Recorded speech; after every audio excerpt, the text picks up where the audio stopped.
asyhadu anna Muhammadan abduhu wa rasuluhu alladzi la nabiyya ba'dah. Para bapak dan ibu yang dirahmati Allah, alhamdulillah di kesempatan subuh yang penuh berkah ini kita semua masih diberikan berbagai nikmat oleh Allah, nikmat iman, nikmat Islam, nikmat sehat, nikmatnya hidayah, nikmatnya berada dalam ketaatan kepada Allah Subhanahu wa taala. Mudah-mudahan hal kecil yang kita lakukan di setiap subuh ya, di setiap pagi menjadi wasilah untuk mendapatkan keberkahan dari Allah Subhanahu wa taala, karena Rasulullah Shallallahu alaihi wasallam senantiasa mendoakan umatnya ya di pagi hari yang waktu yang penuh berkah.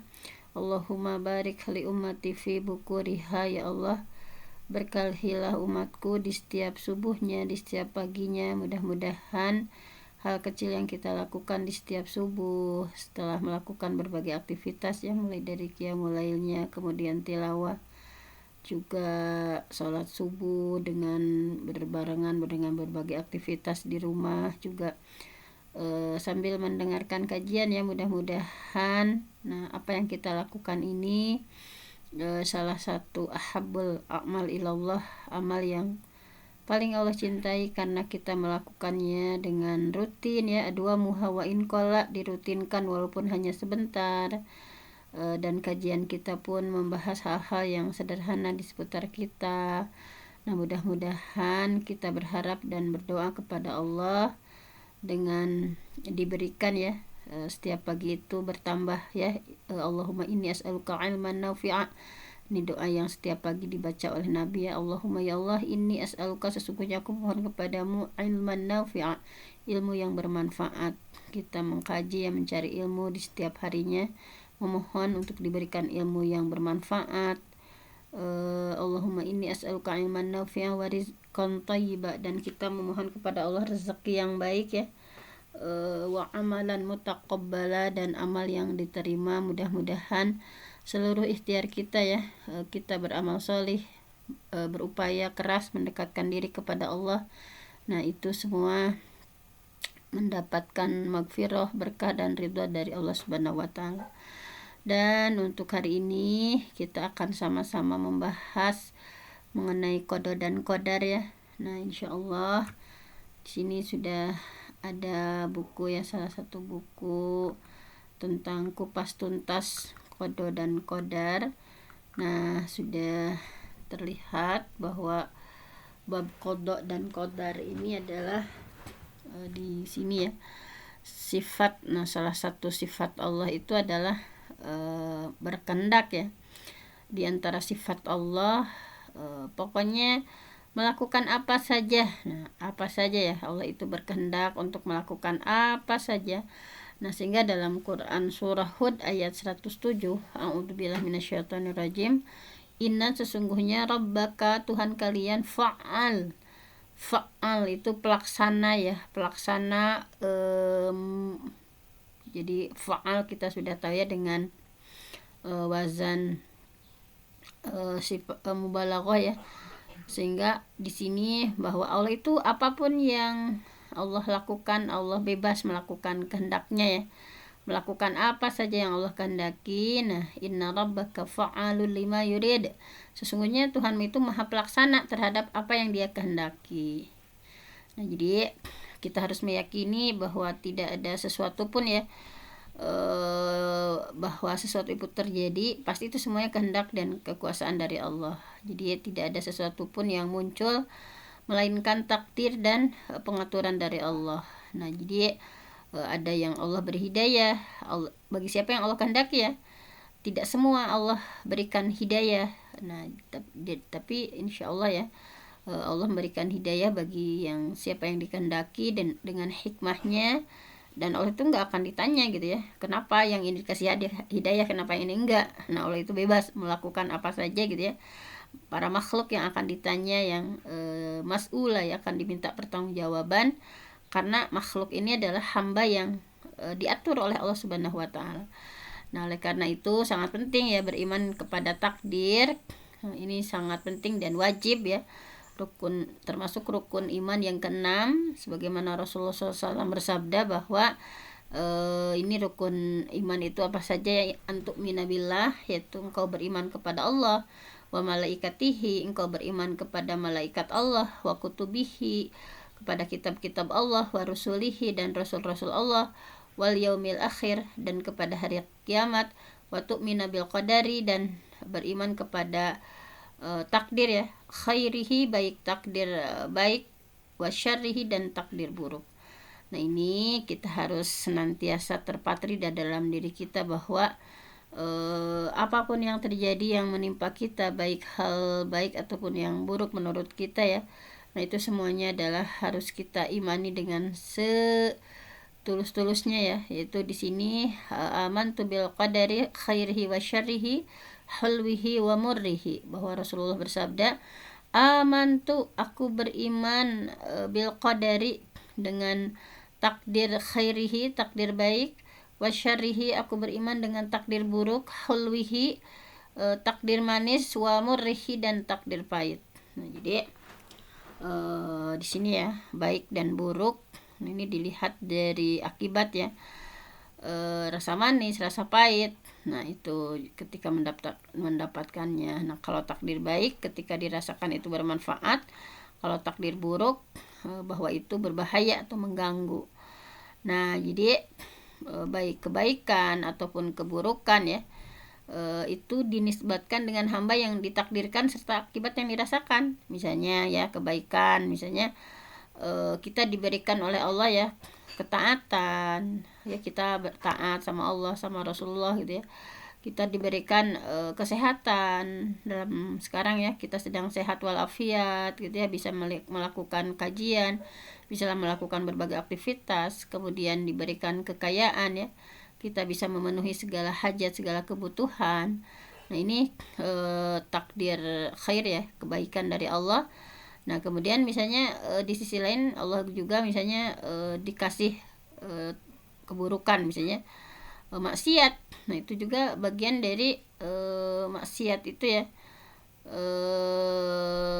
takdir yang syar gitu ya. Kemudian dikasih ujian sakit sama Allah, dikasih ujian miskin gitu ya. Nah adapun apabila dinisbatkan pada perbuatan Allah, tidak dikatakan bahwa perbuatan Allah itu buruk. Nah, jadi walaupun tadi ya apapun yang terjadi itu adalah semuanya atas kehendak Allah. Tetapi ketika kita melakukan maksiat misalnya, apabila dinisbatkan pada perbuatan Allah, tidak dikatakan bahwa perbuatan itu buruk gitu ya. Sebagaimana doa Rasulullah diantaranya ya yang dalam kunut misalnya ya, ada waqini syarri ma qadait, jauhkan aku dari kejelekan apa yang engkau takdirkan gitu ya. Nah jadi Allah menyandarkan kejelekan pada takdirnya, bukan pada dirinya gitu ya. Waqini syarra ma qadait, jauhkan aku dari kejelekan apa yang engkau takdirkan. Nah di sini dalam hal ini Allah menyandarkan asyar, kejelekan ya, keburukan, pada takdirnya, bukan pada dirinya ya, kepada Allah. Nah jadi iman kepada Allah itu tidak akan sempurna ya kecuali dengan 4 hal ini. Makanya tidak cukup kita hanya amantu billah, kami beriman kepada Allah gitu, amanna billah misalnya. Tetapi bahwa iman itu tidak akan sempurna kecuali dengan 4 hal ini. Yang pertama bahwa iman yang sesungguhnya ya, yang sejati itu adalah bahwa beriman kepada Allah itu harus tahu segala hal secara umum dan terperinci gitu, dengan ilmu yang tidak ada yang mendahului. Misalnya di sini bahwa a'udzubillahi minasyaitonirrajim, alam ta'lam, apakah kamu tidak tahu, anallah, bahasanya Allah itu ya'lam, bahwa Allah itu tahu, ma fis samawati wal ard, ma fis sama'i wal ard, bahwa itu tahu gitu ya apa yang terjadi di langit dan di bumi. Inna dzalika fi kitab, bahwa sesungguhnya yang demikian itu terdapat dalam sebuah kitab, yaitu di Lauhil Mahfuz ya. Inna dzalika 'alallahi yasir, sesungguhnya hal itu yang seperti itu mudah bagi Allah gitu ya. Nah, bahwa disimpulkan ya bahwa beriman, bahwa tadi iman kepada Allah itu tidak akan sempurna kecuali dengan 4 hal ini ya. Beriman bahwa Allah itu tahu gitu ya segala hal gitu ya, baik yang global maupun yang terperinci ya, dengan ilmu yang tidak ada yang lain gitu ya yang tahu apapun yang terjadi. Karena di sini di surah Al-Hajj ya, bahwa kenapa sih manusia kok berbuat maksiat, berbuat dosa atau berbuat hal apapun ya, alam ta'lam, apakah kamu nggak tahu bahwasanya Allah itu yang alamu ma fis sama wal ard, bahwa itu tahu Allah itu apa saja yang ada di langit dan di bumi gitu ya. Inna dzalika fi kitab, sesungguhnya yang demikian itu sudah ada dalam kitab lauhil mahfudnya gitu ya, bahwa bagi Allah itu sangat mudah gitu. Nah makanya Allah begitu detail ya, tahu apapun yang terjadi, sekecil apapun yang terjadi pada diri kita. Tidak ada pertemuan yang Allah pertemukan ya tanpa sudah ada dalam fi kitab, dalam lahir mahfudnya. Kita mencapai kesuksesan di hari ini, tanggal sekian gitu ya, itu sudah ada di lauhil mahfudnya. Kita ada dikasih ujian, musibah sama Allah misalnya tanggal sekian, hari sekian, itu semua sudah ada di lauhil mahfudnya gitu ya. Nah bahwa yang kedua adalah bahwa Allah sudah menetapkan takdir seluruh makhluk di lauhil mahfud tadi ya, bahwa apapun yang terjadi, bahkan daun yang jatuh pun gitu ya, tidak ada semuanya yang kebetulan. Bahkan apapun, sedetil apapun yang kita lakukan ya, kita tadi bertemu siapa, kita akan terjadi apa pada jam sekian, tanggal sekian. Nah semuanya itu adalah takdir sudah ditetapkan di lauhil mahfud gitu ya, bahwa dalam surah Al-Hadid kita diingatkan, a'udzubillahi minasyaitonirrajim, ma asaba min musibah, tidak ada suatu bencana pun ya fil ardi yang menimpa di muka bumi, wala fi anfusikum, dan tidak ada suatu pun bencana yang menimpa dirimu sendiri ya, illa fi kitabim min qabli an nabra'aha, kecuali memang sudah tertulis dalam kitab lauhil mahfud sebelum kami menciptakannya. Sebelum kita diciptakan itu akan terjadi ABCD, itu sudah ada di lauhil mahfuz gitu ya. Nah di sini bahwa inna dzalika 'alallahi yasir, sesungguhnya yang demikian itu mudah bagi Allah gitu ya. Nah jadi sekali lagi, apapun yang terjadi, kita diuji sakit berupa apa misalnya, kita diuji ekonomi misalkan ada kekurangan misalnya, kita diuji dengan apa yang terjadi ya di keluarga kita misalnya, dengan anak apa misalnya, suami seperti apa, kemudian di tempat kerja kita ya, pokoknya semua apapun musibah atau bencana yang menimpa ya, baik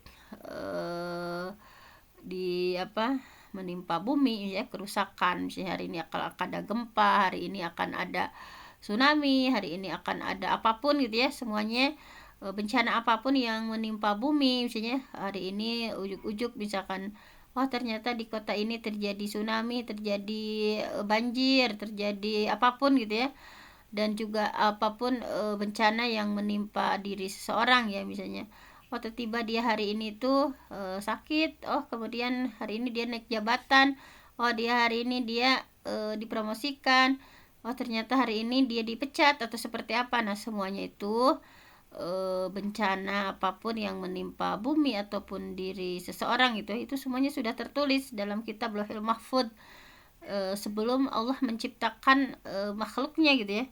Nah bagi Allah itu sangat mudah gitu. Makanya ketika kita diuji hal-hal baik gitu ya, diuji hal-hal yang tidak sesuai kehendak kita, kita harus memasrahkan dirinya semuanya kepada Allah Subhanahu wa taala. Kemudian yang ketiga adalah nah ini masih ada ya, maksud dari nabaro'aha itu yaitu menciptakan khalifah ya.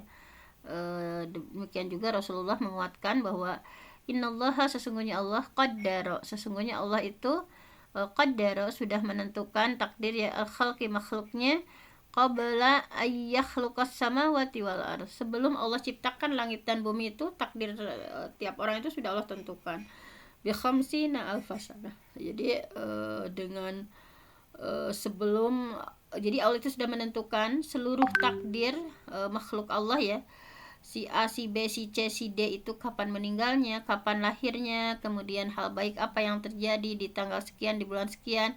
Nah itu sudah Allah ciptakan ya 50.000 tahun sebelum Allah menciptakan langit dan bumi. Nah di sini makanya karena terkadang kita ketika ada takdir buruk apalagi ya, kita sering misalnya merasa itu sedih misalnya, Tetapi kalau kita betul-betul mengimani takdir gitu ya, apapun yang terjadi, kita dipertemukan dengan siapa, kemudian kita diuji dengan berupa apa misalnya, nah itu disikapi dengan biasa gitu ya, biasa-biasa saja, tidak terlalu sedih ketika ya bahwa oh ini yang takdir terbaik dari Allah yang Allah sudah ciptakan 50.000 tahun sebelum langit dan bumi diciptakan. Jadi ya Allah, qadarallah ya, kami menerima takdirmu dengan tulus ya Allah, kami terima takdirmu dengan tulus, hamba di seperti ini seperti ini misalnya. Nah kemudian yang ketiga adalah tidaklah sesuatu pun di langit dan di bumi melainkan atas kehendak dan keinginan Allah. Nah semua itu sesuai dengan rahmat dan hikmahnya.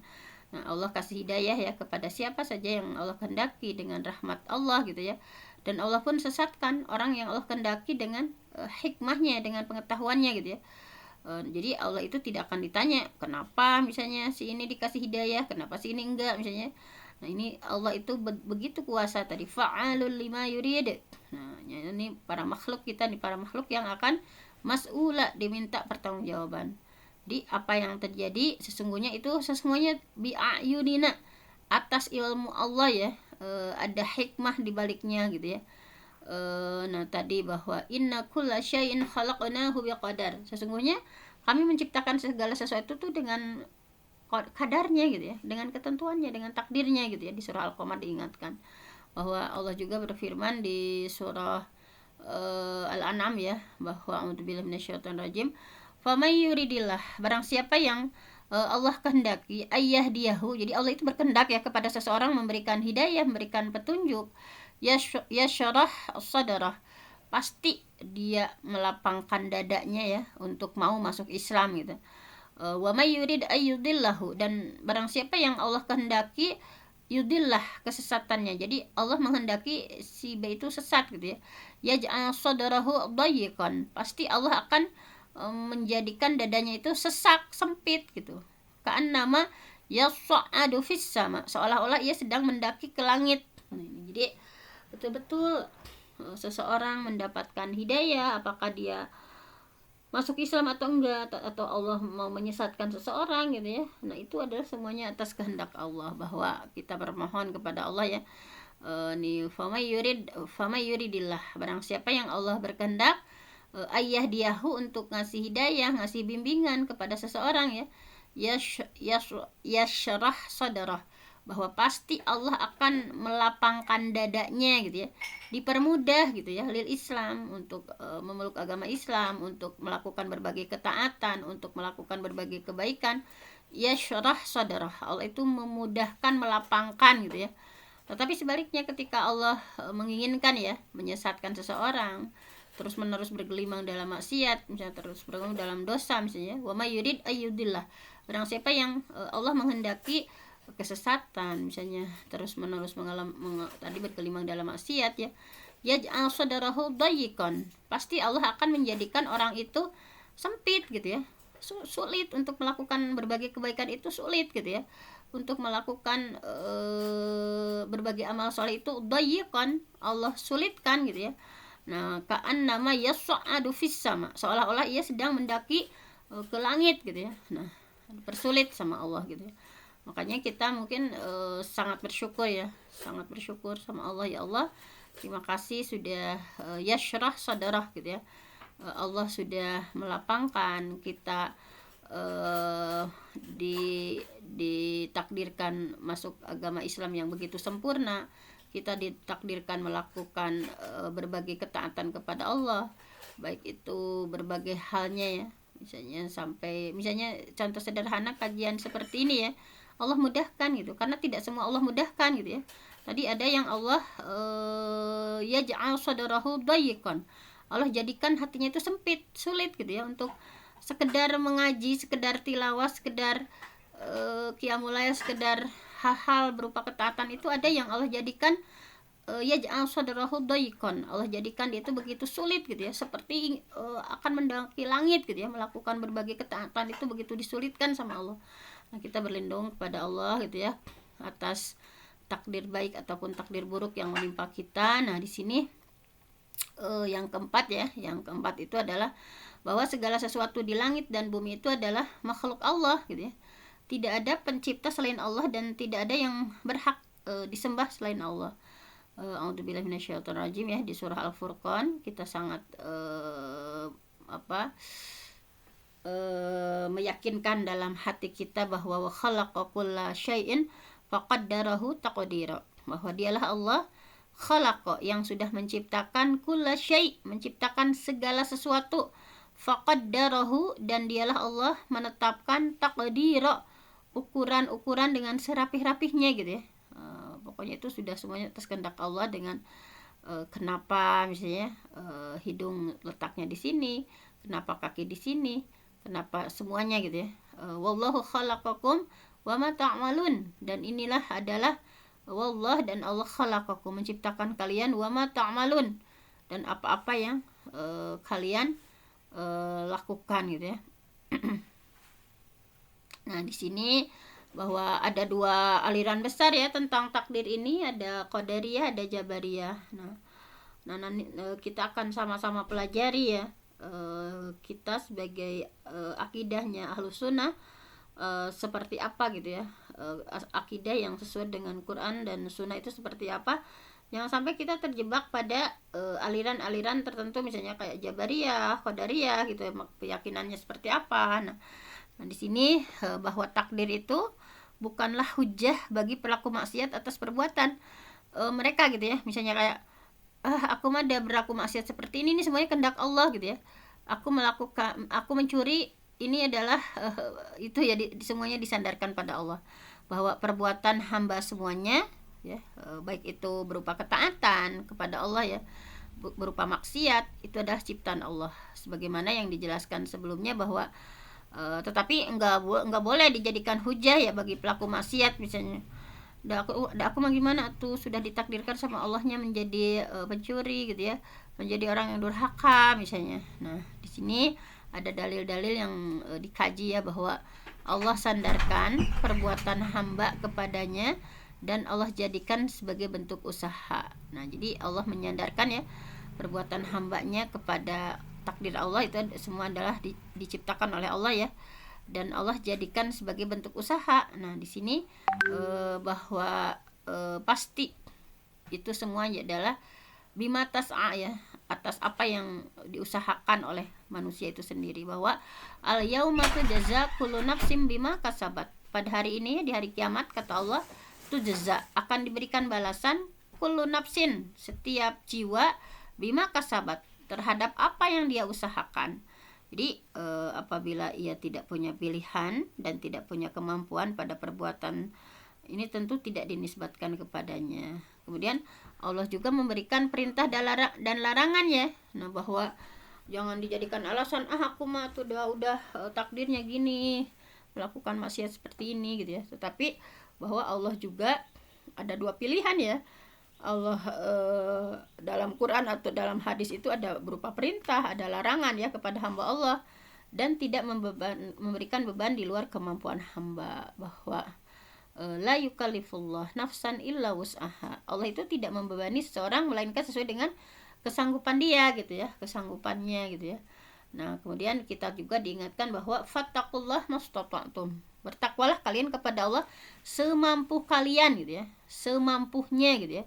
Fattaqullah mastata'tum, bertakwalah kalian kepada Allah, mendekatlah kalian kepada Allah semampu kalian gitu ya. Seandainya mereka dipaksa beramal, misalnya pokoknya kalian itu harus beramal gitu, tapi bahasanya itu dalam at-Taghabun, fattaqullah mastata'tum, bertakwalah kalian kepada Allah semampu kalian, beramalah kalian kepada Allah semampu kalian, berinfaklah kalian kepada Allah semampu kalian gitu ya. Sholatlah ya, sholat dan kemudian melakukan berbagai ketaatan itu semampunya gitu ya. Nah, seandainya mereka dipaksa beramal ya, tentu mereka tidak akan mampu menentukan berbuat atau tidak berbuat, karena orang yang dipaksa itu tidak lepas dari kondisi tersebut. Nah, karena nanti ada aliran Jabariyah, mereka mengatakan bahwa aku itu mencuri itu ya karena ini sudah kehendak Allah gitu. Nah, ada yang itu ya. Bahwa semua orang paham perbedaan antara perbuatan yang dipaksa dan tidak dipaksa, karena perbuatan yang tidak dipaksa itu memungkinkan seseorang tidak harus melakukannya gitu ya. Jadi silahkan saja gitu ya. Allah sudah ngasih jalan misalnya. Pelaku maksiat itu sebelum melakukan maksiat tidak tahu apa yang akan ditakdirkan untuk dia gitu ya. Dia mampu saja melakukannya atau dia mampu meninggalkan gitu ya. Dia kan sudah dikasih akal sama Allah. Ketika melakukan maksiat itu, apakah dia akan melakukannya atau meninggalkannya gitu ya. Nah, bagaimana mungkin menempuh jalan salah atau berhujah dengan takdir yang tidak diketahui? Nah, bukankah lebih hati-hati apabila ia mengambil jalan yang benar kemudian mengatakan ini adalah takdirku. Nah, itu kan Allah itu sudah ngasih pilihan ya. Silahkan faman syaa falyu'min wa man syaa falyakfur. Silahkan saja kata Allah gitu ya. Kemudian Allah memberikan kabar bahwa Allah itu mengutus para rasul gitu ya. Jangan disandarkan sama Allah ketika berbuat maksiat, berbuat dosa gitu ya. Kan sudah dikasih tahu, udah diutus rasul sama Allah ya, ada rusulan. Mereka itu dikasih diutus rasul mubasyirin, membawa kabar gembira, wa munzirin, memberikan peringatan ya. Li alla yakuna linnas alaihi hujjah. Kenapa Allah ngasih utusan ya berupa para rasul yang memberikan berita gembira gitu ya, kemudian memberikan peringatan kepada manusia supaya li'alla yakuna linnas alallahi hujjah, supaya tidak ada alasan bagi manusia membantah Allah gitu ya, ba'da rasul, sesudah diutusnya para rasul gitu. Jadi jangan banyak alasan nanti ketika di pertanggungjawabkan sama Allah ya. Kan aku sudah ngasih utusan Rasulullah yang memberi peringatan bahwa yang harus dilakukan teh begini. Jadi nanti jangan beralasan tidak ada yang ngasih tahu gitu ya. Kan nanti itu ada percakapan ahli neraka ya ketika di yaumil qiyamah itu seperti apa gitu ya. Nah, kemudian kompromi ya atau thariqatul jam'inya ya antara pernyataan bahwa perbuatan hamba itu diciptakan Allah gitu ya. Tadi dia menjadi seorang pencuri itu adalah pencuri itu sudah diciptakan dan statusnya sebagai usaha sebab dari sebuah perbuatan. Nah, bahwa tadi ya sudah dikatakan bahwa perbuatan hamba itu diciptakan oleh Allah dan perbuatan hamba itu adalah usaha yang akan dibalas oleh Allah. Kebaikan dibalas kebaikan dan keburukan juga akan dibalas keburukan. Nah, bagaimana thariqatul jam'i yang mengkompromikan antara keduanya? Di satu sisi tadi ya bahwa Allah itu menciptakan perbuatan apapun ya, dosa dan lain sebagainya itu adalah telah diciptakan oleh Allah, dan ada konsep dibalas ya ketika, jadi jangan menyatakan bahwa kenapa dimasukkan ke neraka ya, misalkan kenapa sih ini kok dimasukkan ke surga, padahal perbuatan itu semuanya adalah diciptakan oleh Allah. Tetapi kan tadi Allah sudah menyampaikan ya bahwa manusia itu diberikan akal, diberikan bisa memilih gitu ya, bahkan dikasih rasul yang mampu membedakan mana yang harus dilakukan, mana yang tidak gitu ya. Nah, di sini dalam hal ini ada dua hal yang dikompromikan ya, bahwa perbuatan hamba ya, perbuatan manusia itu termasuk dari sifat Allah, sedangkan hamba itu sendiri dan sifatnya adalah ciptaan Allah. Kemudian yang kedua bahwa perbuatan hamba itu muncul dari kehendak hati dan kemampuan badaniahnya. Apabila tidak ada kedua hal ini, tidak mungkin terjadi gitu ya. Jadi yang menciptakan kehendak, yang menciptakan kemampuan itu Allah gitu ya. Allah menciptakan sebab dan hasil. Nah, kemudian penisbatan perbuatan seseorang ya kepada ciptaan Allah ini adalah penisbatan dari hasil kepada sebab. Jadi bukan penisbatan langsung, karena hakikatnya hamba adalah pelaku langsung ya. Oleh karena itu dinisbatkan kepada hamba sebagai usaha dan hasil gitu ya. Jadi dinisbatkan kepada Allah yang menciptakan, dinisbatkan kepada Allah yang menakdirkan, bahwa masing-masing dua penisbatan ini ada sudut pandangnya tadi ya. Nah, misalnya di sini ada kelompok Jabariyah secara tegasnya ya. Ada kelompok yang menyelisihi, yang bertentangan kebenaran tentang qada dan qadar dan bagaimana kita mesti menyanggah. Jadi jangan sampai dalam keseharian kita terjebak pada kelompok Jabariyah. Dalam keseharian kita terjebak pada kelompok Qadariyah.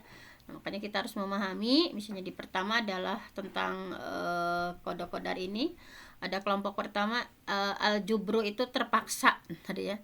Artinya itu al-jabariyah. Mereka berkata bahwa kita itu terpaksa melakukan perbuatan gitu ya. Tidak ada pilihan, tidak punya pilihan. Nah, bahwa saya mencuri karena saya terpaksa gitu. Majbur, dipaksa gitu ya sama Allah gitu ya. Karena ini adalah al-jabariyah itu pokoknya pahamnya itu seperti ini. Jabariyah itu dia itu Allah itu mereka itu menganggap dirinya itu seperti wayang dan Allah sebagai yang memainkannya gitu ya, bahwa dia melakukan maksiat seperti ini. Nah, semuanya itu disandarkan pada Allah gitu ya, bahwa dia itu dipaksa untuk melakukan perbuatan dan tidak punya pilihan gitu. Nah, itu terkadang ada orang-orang yang terjebak pada paham Jabariyah gitu ya. Nah, kemudian karena kita adalah Quran Sunnah gitu ya, maka disanggah misalnya bahwa Allah menyandarkan amal kepada manusia dan menjadikannya sebagai usaha. Nah, ini akan diberikan pahala, diberikan hukuman sesuai dengan perbuatan itu gitu ya. Seandainya manusia dipaksa, tentu saja tidak dinisbatkan padanya, dan apabila manusia itu dihukum karena dipaksa, tentu ini adalah sebuah kezaliman, nggak mungkin gitu ya. Ini kelompok Jabariyah itu tadi yang memahami bahwa dia itu dipaksa gitu ya, majbur gitu ya, dipaksa melakukan. Saya ini mencuri karena memang sudah seperti ini gitu ya, dipaksa untuk melakukan perbuatan maksiat gitu ya. Nah, kan itu adalah perbuatan itu semuanya ciptaan Allah. Nah, dia berpandangan seperti itu. Nah, kemudian jadi kayak misalnya kayak putus asa ya orang-orang Jabariyah itu. Ya, aku mah emang udah bodoh, gimana lagi misalnya. Aku mah udah miskin, gimana lagi, memang ini sudah takdir Allah gitu ya. Saya miskin, saya bodoh, itu semuanya sudah takdir Allah. Saya melakukan maksiat, saya mencuri, itu sudah takdir Allah gitu ya. Nah, kemudian jadi manusia itu seperti wayang yang tidak bisa apa-apa, tidak bisa memilih, semuanya itu terpaksa ya, dipaksa untuk melakukan hal itu gitu ya. Nah, itu pikiran orang-orang Jabariyah. Nah, kemudian ada pikiran orang-orang Qadariyah. Nah, mereka itu sama sekali menafikan Allah gitu ya, bahwa pokoknya kita sebagai manusia itu bebas melakukan apa saja gitu ya. Allah itu tidak memiliki kehendak, Allah itu tidak punya kemampuan ikut campur, serta tidak mungkin Allah menciptakan itu gitu ya, perbuatan mereka gitu. Jadi kalau Qadariyah itu mereka itu menafikan Allah ya, bahwa saya ini sukses karena saya sendiri, karena usaha saya sendiri gitu ya. Saya ini bisa menduduki jabatan seperti ini karena usaha saya sendiri, itu tidak ada campur tangan dari Allah gitu. Nah, ini orang-orang Qadariyah yang mereka itu bebas, hamba itu mau menentukan amalnya seperti apa. Nah, sehingga sangat bahaya gitu ya. Sekarang itu banyak anak-anak muda ya yang mereka itu bahwa mereka itu bisa menjadi bos, misalkan bahwa mereka itu karirnya bisa cemerlang itu karena usaha mereka sendiri. Mereka itu tidak merasa itu adalah campur tangan dari Allah, mereka tidak merasa itu adalah semuanya pertolongan dari Allah. Dia sampai menjadi seperti itu, semuanya itu adalah atas kehendak Allah dan atas kehendak ikhtiarnya. Jadi ini sebaliknya dari Jabariyah. Kalau Jabariyah tadi ya udah pasrah aja, ya Allah pokoknya engkau udah takdirkan aku miskin, engkau takdirkan tadi ya misalnya bodoh, engkau takdirkan seperti ini, semuanya atas kehendak Allah gitu ya.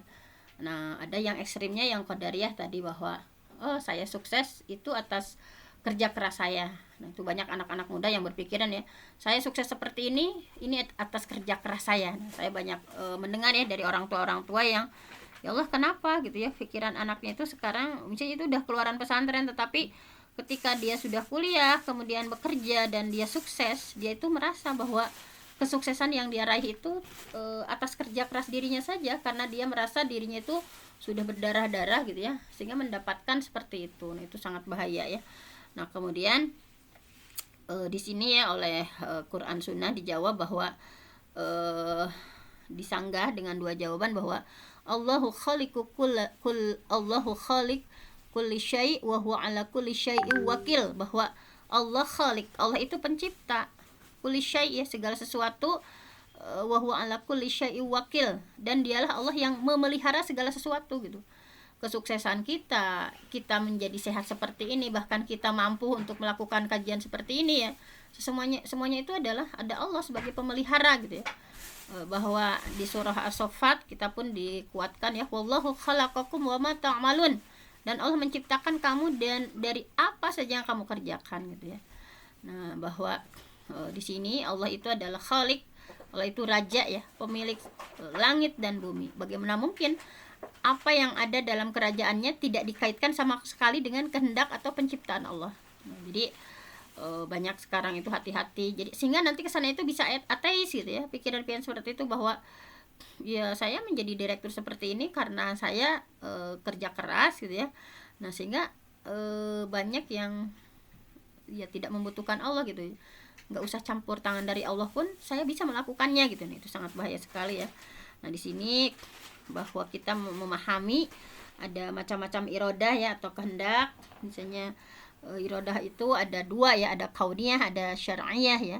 Kalau irodah kauniyah adalah kehendak Allah ya, semakna dengan kehendak, bahwa yang tadi kita harus meyakini ayat ini bahwa famay yuridillah, barang siapa yang Allah berkehendak, ayah diahu, memberikan petunjuk, memberikan bimbingan ya kepada seseorang, yashrah sadrah, pasti Allah akan melapangkan hatinya ya untuk tadi mau melakukan berbagai ketaatan ya, masuk Islam. Dan wa may yurid, dan barang siapa yang wa may yurid, dan barang siapa yang yurid ya, Allah berkehendak, ayudillahu, untuk menyesatkan ya, menyesatkan hambanya, atau membiarkan hambanya dalam kemaksiatan, membiarkan hambanya dalam kesalahan misalnya, ya sadarahu dayyikon tadi, pasti Allah akan menjadikan hamba itu sulit gitu ya, sempit, susah untuk melakukan hanya sekedar tolabul ilmu pun susah misalnya ya.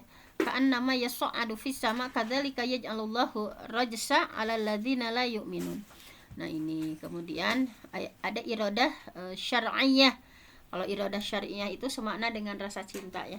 Nah, ini mudah-mudahan kita mendapatkan hal ini ya, bahwa wallahu yuridu, bahwa Allah berkeinginan ayyatuba alaikum, Allah berkeinginan untuk menerima tobat kalian. Wa yuridul ladzina yattabi'una syahawat ang tamilu mailan azima, sedangkan bagi orang yang memperturutkan hawa nafsu, Allah menginginkan agar kalian itu menyimpang sejauh-jauhnya. Nah, jadi seperti ini ya, bahwa di satu sisi, nah di sini nggak mungkin Allah tidak tahu, tidak ikut campur dalam segala apa yang terjadi pada diri seseorang, karena ayatnya ya di surah An-Nisa bahwa Allahu yurid, Allah yang berkeinginan. Apakah Allah menerima tobat hambanya ya, dan apakah Allah menginginkan orang-orang yang selalu memperturut hawa nafsunya untuk mereka itu memang silahkan kalian untuk menyimpang sejauh-jauhnya gitu ya.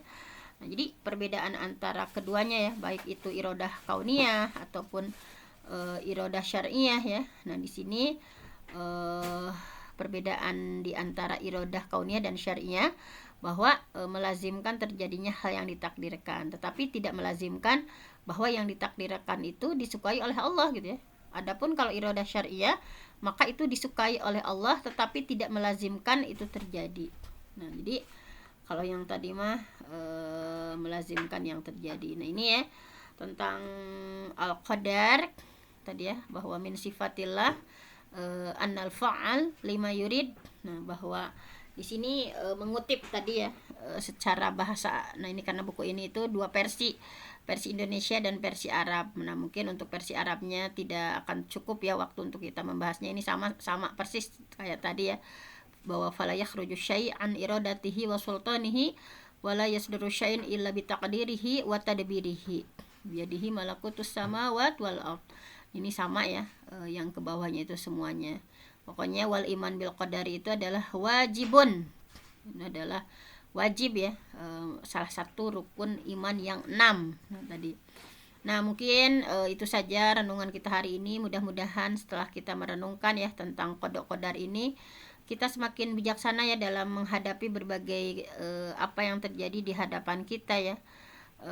Pokoknya jangan sampai kita ah ini kenapa misalnya kok terjadi seperti ini, kayak dikasih hujan itu sedih gitu ya, biasa-biasa saja karena semuanya ini adalah boleh jadi apa yang tidak ditakdirkan buruk itu sesungguhnya adalah hal baik di balik itu, atau sebaliknya ketika kita dikasih ujian berupa berbagai kesenangan terus ya kebaikan, boleh jadi itu adalah baik tetapi ada keburukan di dalamnya. Nah pokoknya kita dalam menjalani kehidupan itu meyakini bahwa semuanya itu takdir dari Allah yang harus kita taati, harus kita patuhi, dan tetapi tadi kita ikhtiarkan ya, kita harus berikhtiar dan memohon kepada Allah ya syarah sadarah, memohon untuk dibukakan hati kita gitu ya syarah sadarah, dibukakan hati kita, dimudahkan untuk melakukan berbagai ketaatan kepada Allah, dimudahkan oleh Allah ya untuk menjalani hal-hal baik dalam kehidupan kita, dimudahkan ya syarah sadarah, dimudahkan kita untuk lebih mendekat lagi kepada Allah, mendekat lagi kepada Allah Subhanahu wa taala. Mungkin hanya itu saja, saya mohon ampun sama Allah, yang benar datangnya dari Allah, yang salah dari saya sendiri. Aku qouli hadza wa astaghfirullah li wa lakum. Wassalamualaikum warahmatullahi wabarakatuh. Waalaikumsalam warahmatullahi wabarakatuh. Terima kasih jazakillah Bunda Dokter Penti yang sudah memberikan renungan ataupun materi tentang qada dan qadar yang terkadang memang kita ketika diberi qada dan qadar yang jelek atau yang buruk, kita sangat tidak bersabar. Mudah-mudahan kita bisa lebih bijak tadi kata dokter dalam menerima qada dan qadar dari Allah Subhanahu wa taala. Baiklah Ibu dan Bapak para partisipan yang berbahagia, karena waktu juga sudah menunjukkan pukul 6 lebih, mari kita tutup kajian ini dengan membacakan istighfar 3 kali, doa kafaratul majlis, dan alhamdulillah. Astagfirullahaladzim, astagfirullahaladzim, astagfirullahaladzim, subhanakallahumma wa bihamdika asyhadu an la ilaha